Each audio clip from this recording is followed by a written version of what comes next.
Hello friends, welcome to a new learning video. आज के इस वीडियो में हम जानेंगे फेयर वैल्यू गैप के बारे में, जिसे हम इम्बैलेंस भी बोलते हैं। एंड इस वीडियो में हम स्पेशली जानेंगे कि फेयर वैल्यू गैप क्या होता है एंड 3 डिफरेंट रूल के थ्रू हम एक हाई प्रोबेबल यानी कि एक स्ट्रॉन्ग फेयर वैल्यू गैप को कैसे आइडेंटिफाई कर सकते हैं। एंड एक high probable fair value gap को आइडेंटिफाई करने के बाद हम रियल चार्ट एग्जांपल से देखेंगे कि इंट्राडे बेसिस पे लोअर टाइम फ्रेम यानी कि 1 मिनट पे जाके हम कैसे एक विनिंग ट्रेड अपॉर्चुनिटी को फाइंड आउट कर सकते हैं। तो वीडियो शुरू करने से पहले लाइव मार्केट में प्रॉपर गाइडेंस एंड सपोर्ट के लिए आप हमारे डिस्क्रिप्शन में दिए हुए लिंक से फ्री टेलीग्राम चैनल पे ज्वाइन कर सकते हो। तो चलिए वीडियो को स्टार्ट करते हैं। तो फेयर वैल्यू गैप बेसिकली क्या है?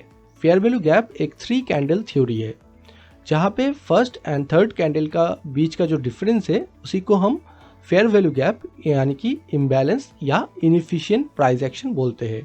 यहाँ पे जो फर्स्ट कैंडल के हाई एंड थर्ड कैंडल के लो के बीच का जो डिफरेंस दिख रहा है, यही आपका बुलिश फेयर वैल्यू गैप माना जाएगा, क्योंकि मार्केट का जो डायरेक्शन है वो बुलिश है। वैसे ही बियरिश मार्केट में फर्स्ट कैंडल का लो एंड थर्ड कैंडल का जो हाई के बीच का डिफरेंस है उसको बियरिश फेयर वैल्यू गैप बोला जाएगा। अगर फर्स्ट एंड थर्ड कैंडल में कोई भी डिफरेंस नहीं मिल रहा है या फिर first candle and third candle का हाई लो ओवरलैप कर रहे हैं, तो वहाँ पे कोई भी फेयर वैल्यू गैप हमें दिखने को नहीं मिलेगा। तो चलिए हम पहले 3 डिफरेंट रूल जानेंगे, जिसके थ्रू एक स्ट्रॉन्ग यानी कि high probable fair value gap हम फाइंड आउट कर सकते हैं। तो हमारा जो पहला रूल है, इस रूल के हिसाब से यहाँ पे हमेशा याद रखना, second and third candle should be bullish in case of bullish fair value gap. मतलब जब हम बुलिश फेयर वैल्यू गैप को आइडेंटिफाई करेंगे, उस केस में सेकेंड एंड थर्ड कैंडल का जो पैटर्न है वो एक स्ट्रॉन्ग बुलिश कैंडल होना चाहिए, यानी कि कैंडल का जो बॉडी है उसके रेंज का 50% से ज्यादा होना चाहिए। सिमिलरली अगर हम बियरिश मोमेंटम की बात करें तो obviously second and third candle यहाँ पे भी बियरिश होना चाहिए, अदरवाइज ये जो फेयर वैल्यू गैप क्रिएट होगा वो एक स्ट्रॉन्ग फेयर वैल्यू गैप नहीं माना जाएगा। उसके बाद हमारा जो मोस्ट इंपॉर्टेंट रूल है वो है, फेयर वैल्यू गैप क्रिएट होने से पहले यहाँ पे एक ऑर्डर फ्लो हमें दिखना चाहिए। अभी ऑर्डर फ्लो का मतलब होता है simply selling move before the buying in case of bullish structure. अगर हम बुलिश मार्केट की बात कर रहे हैं तो ऑब्वियसली एक सेलिंग मूव हमें दिखना चाहिए before fair value gap being created. मतलब फेयर वैल्यू गैप क्रिएट होने से पहले एक बियरिश मूव यानी कि ऑर्डर फ्लो हमें दिखना चाहिए। सिमिलरली अगर बियरिश मार्केट है तो एक छोटा सा बुलिश मोमेंटम हमें दिखना चाहिए as a order flow. Order flow के ऊपर अगर आप और भी डिटेल में जानना चाहते हो तो डिस्क्रिप्शन में मैं उस वीडियो का लिंक दे दूंगा, आप इसके बाद जाके ऑर्डर फ्लो के बारे में और भी डिटेल में जान सकते हो। तो हमारा सेकेंड रूल जो था वो था सिंपली एक फेयर वैल्यू गैप से पहले एक ऑर्डर फ्लो यानी कि एक ऑपोजिट साइड मोमेंटम आना चाहिए।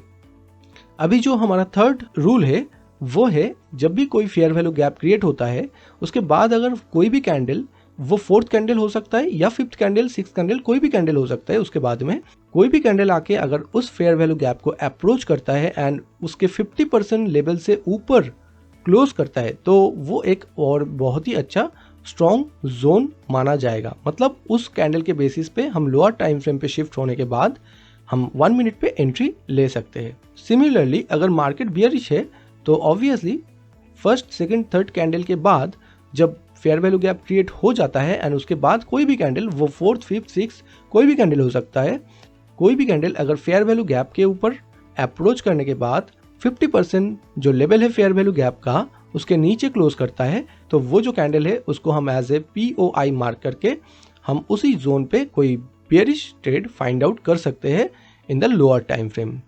तो अभी जाके हम रियल चार्ट एग्जांपल से देखेंगे कि कैसे हम एक high probable fair value gap को पहले ये 3 रूल के हिसाब से फाइंड आउट करेंगे एंड उसके बाद लोअर टाइम फ्रेम पे जाके एक high probable trade find out करने की ट्राई करेंगे। तो अभी हम बैंक निफ्टी के 15 मिनट चार्ट पे जाके देख रहे हैं कि कैसे हमें लोअर टाइम फ्रेम यानी कि 1 मिनट पे एक एंट्री मिल सकता है। एंड पहले ये जो रूल है, 3 रूल हमें याद रखना होगा और वो सेटिस्फाई हो रहा है कि नहीं वो भी देखना पड़ेगा।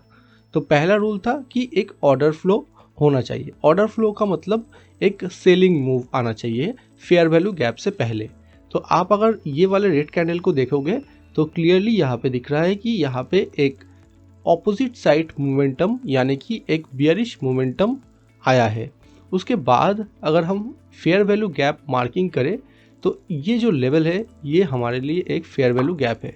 ठीक है, ये फेयर वैल्यू गैप के बाद आप देखिए ये जो कैंडल, ये वाला जो रेड कैंडल टच किया है फेयर वैल्यू गैप को, इसने फेयर वैल्यू गैप का जो 50% लेवल है, अगर मैं सही से ड्रॉ करूँगा तो आप पैरेलल चैनल का भी यूज़ करके देख सकते हो। यहाँ से यहाँ तक 50% जो लेवल है उसके ऊपर ही क्लोज किया है ये कैंडल। अभी हमें अलर्ट रहना होगा। इस कैंडल के बाद हमें 1 मिनट टाइम फ्रेम पे जाके देखना होगा कि कहाँ से हम एंट्री ले सकते हैं। तो अभी हम 1 मिनट टाइम फ्रेम पे जाते हैं। अभी 1 मिनट टाइम फ्रेम पे जाने के बाद आपको सेम काम करना है, आपको एक एफवीजी ढूंढना है। तो जो कि एफवीजी हमें कहाँ पे दिख रहा है, यहाँ पे देखिए, ये हो गया हमारे लिए फेयर वैल्यू गैप। ठीक है, तो हमारा एंट्री सेट होगा ये जो फेयर वैल्यू गैप है इसका 50% पे। ठीक है, एक बार मैं 50% फिर से ड्रॉ कर देता हूँ। तो यहाँ से यहाँ तक जो फेयर वैल्यू गैप क्रिएट हुआ है लोअर टाइम फ्रेम यानी कि 1 मिनट पे, ये 50% लेवल पे हमारा एंट्री बनेगा। सिंपली यहाँ पे हम एंट्री लेंगे, हमारा एसएल रहेगा यहाँ पे इस लो के अंदर, एंड टारगेट रहेगा 1:2, हमारा फर्स्ट टारगेट रहेगा। उसके बाद हम ट्रेल कर सकते हैं। तो बैंक निफ्टी के 15 मिनट चार्ट यानी कि हायर टाइम फ्रेम पे ऑल द कंडीशन सेटिस्फाई होने के बाद हम जाके देखेंगे कि 1 मिनट पे ये जो ट्रेड बना है ये एक विनिंग अपॉर्चुनिटी बनता है कि नहीं।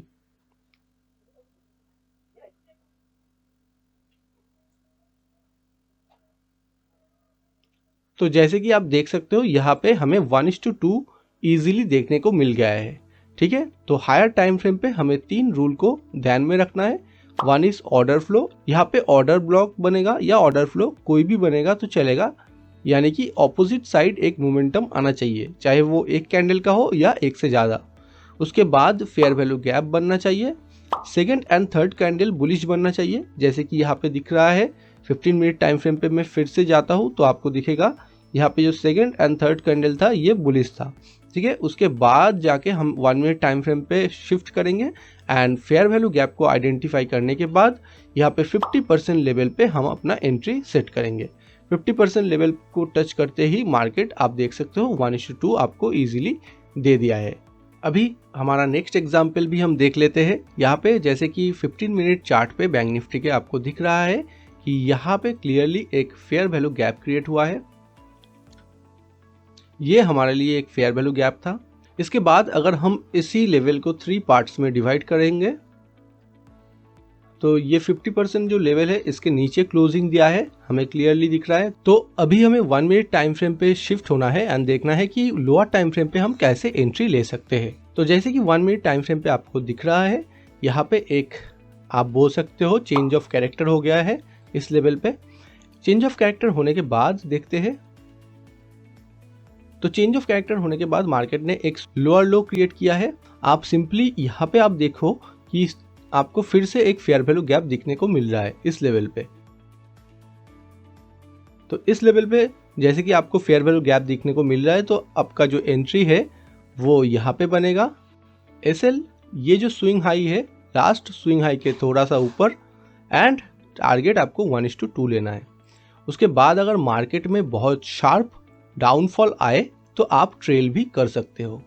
तो ये हमारा एंट्री हमने सेटअप किया है। तो देखते हैं एंट्री एक्टिवेट होने का हम वेट करेंगे। तो जैसे कि आप देख सकते हो कि एक ही कैंडल में एंट्री एक्टिवेट भी हो गया एंड आपको टारगेट भी मिल गया जस्ट 1 मिनट के अंदर। एंड यहाँ पे आप अगर देखोगे तो 106 पॉइंट्स का टारगेट आपको देखने को मिल रहा है, जो कि एक बहुत ही अच्छा टारगेट माना जाता है बैंक निफ्टी में। तो ऐसे ही हम हायर टाइम फ्रेम पे स्ट्रॉन्ग यानी कि high probable fair value gap find out करने के बाद लोअर टाइम फ्रेम पे शिफ्ट होने के बाद फिर से फेयर वैल्यू गैप के ऊपर बेस्ड एंट्री बना सकते हैं, जो कि बहुत ही हाई प्रोबेबल एक विनिंग ट्रेड अपॉर्चुनिटी आपके लिए बन सकती है। तो आई होप कि ये वीडियो आपको अच्छा लगा है एंड आपके लिए बहुत ही इजी टू अंडरस्टैंड है। तो अगर ये वीडियो आपके लिए थोड़ा बहुत भी हेल्पफुल है तो ज़्यादा से ज़्यादा लाइक कीजिए, शेयर कीजिए एंड चैनल को सब्सक्राइब करना भी मत भूलिएगा। इसी के साथ अगर आप हाई प्रोबेबल ऑर्डर ब्लॉक के बारे में भी जानना चाहते हो तो ये वाला वीडियो ज़रूर देखना। तो आज के लिए इतना ही, मिलते हैं नेक्स्ट वीडियो में। Thank you.